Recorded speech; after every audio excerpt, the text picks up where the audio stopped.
What's up, my mathletes? That's right, Mr. Muscarella coming at you. And in this video, we are going to take a look at graphing the cotangent function and filling in a table of values and talk about domain and range and vertical asymptotes, all things magical about the parent function for cotangent.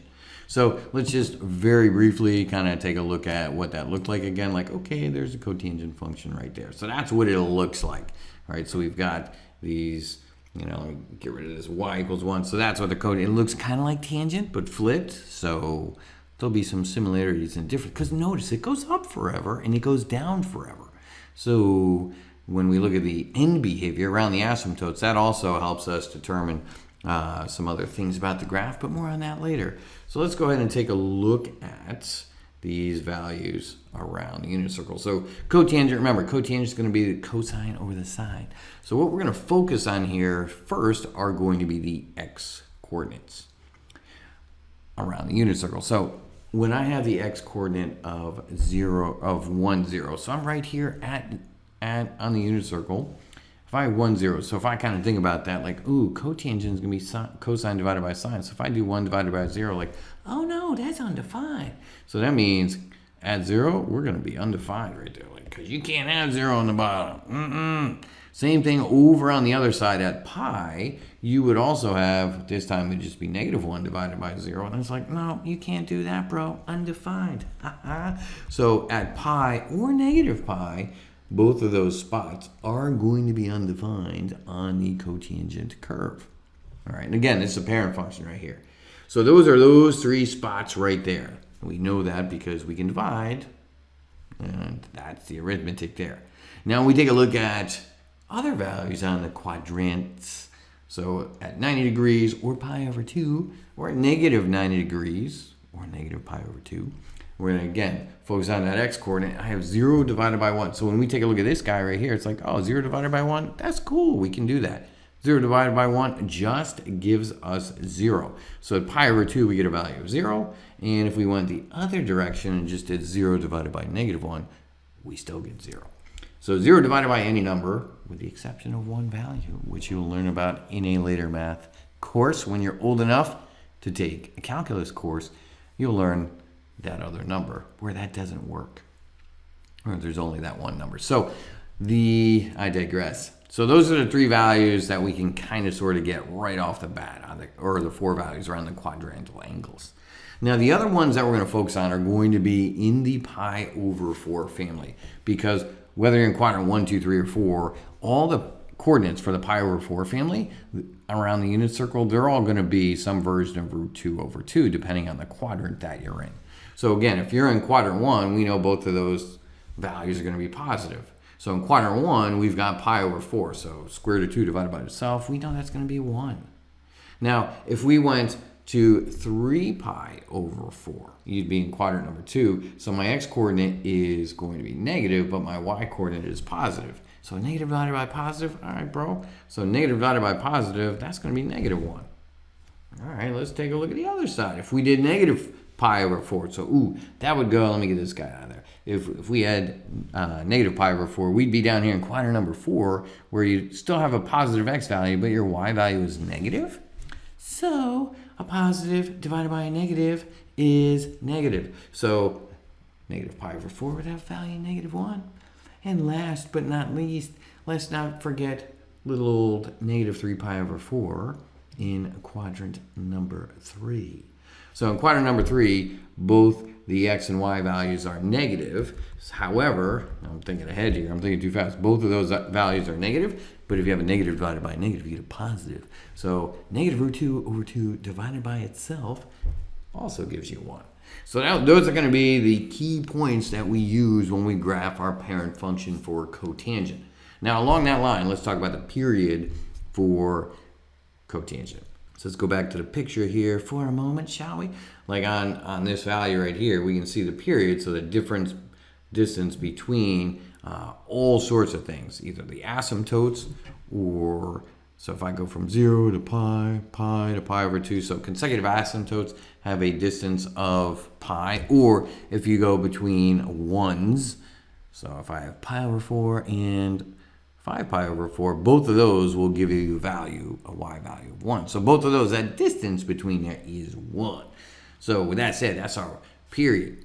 So when you have a period of pi, to figure out what the units are, we'll still do that same kind of general formula. We're going to take whatever the period was, we're going to divide it by 4, and that's going to give us our units. So period divided by 4, and that's going to give us pi is our period divided by 4. So that means, let's go fill out the graph then, shall we?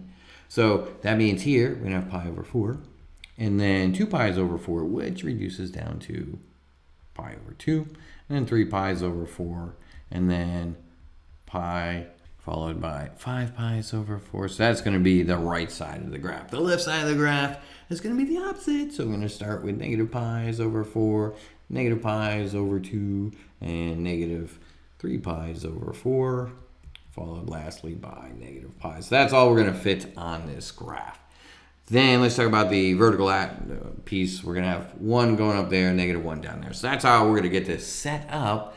And then we're going to take a look at all of the different values. So we're going to make sure when you graph this, that'll be the first thing we'll look at. It's like, all right, do you have the right scale on your x-axis? Because you got to identify what we're going by here.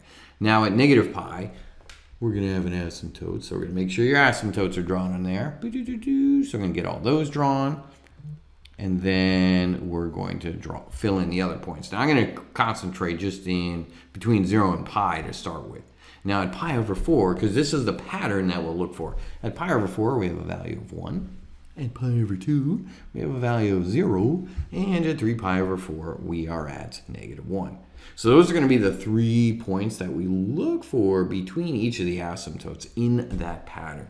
So you're going to be at a high value. Then you're going to come to the axis. And then you're going to go to a low value. And the high and low are going to be around 1 and negative 1 for the parent function. However, when we do the vertical and horizontal shifts, that's going to change. But the parent function, that's how we roll. So if I kind of take a look at that same pattern there, then at negative 3 pi over 4, we know that value is also going to be 1. And then at negative pi over 2, we're at 0. And so you can fill this out lots of different ways. But make sure you get those values, the high value, the axis value, and the low value correctamundo. And of course at 5 pi over 4, when we start the next one, where would that start? Well, yes, we would start at a high spot. So we would start here at 1. So we know that'd be going down that way.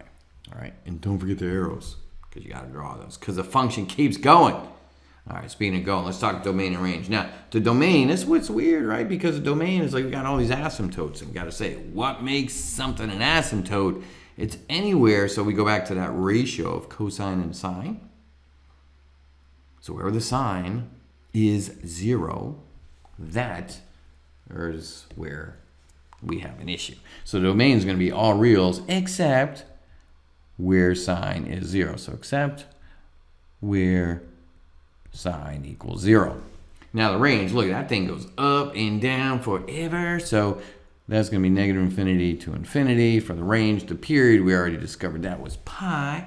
Now the symmetry is where, again, we look at x values of pi over 4 and negative pi over 4, because there are x and negative x. So think about going back to the definition of even and odd functions. So if you had f of x, which was pi over 4, we're like, okay, when we plug in pi over 4 to cotangent, we're like, oh, we get 1. But if we plug in negative pi over 4, then it's like, ooh, we get the opposite of that. We get negative 1. So the symmetry is odd for the cotangent function. And then the vertical asymptotes, again, notice how the period is pi. They're going to be at all of the multiples of pi. So the vertical asymptotes are going to be all multiples of pi. So we will get more into the weeds on these kinds of things later on. But you're going to have 3 problems to practice so we can check ourselves before we wreck ourselves. And we'll go through that a little bit more. Because when you go to find the vertical asymptotes, so one of the things you'll have to do is find the vertical asymptotes for tangent. And notice for the tangent one, they occurred at pi over 2 and negative pi over 2. So we'll talk a little bit more about this. But you're going to basically set that blop, whatever's inside the parentheses, you're going to set that equal to pi over 2 and negative pi over 2 for for tangent. And cotangent, that one's going to be a little bit different because you take the black part and their vertical asymptotes were at 0 and pi. So again, we'll come back and we'll talk about that a little bit more in the next video. But that's it for this one. So I'll catch up with you in a little bit. Make it a great day. And I'll catch you later. Peace.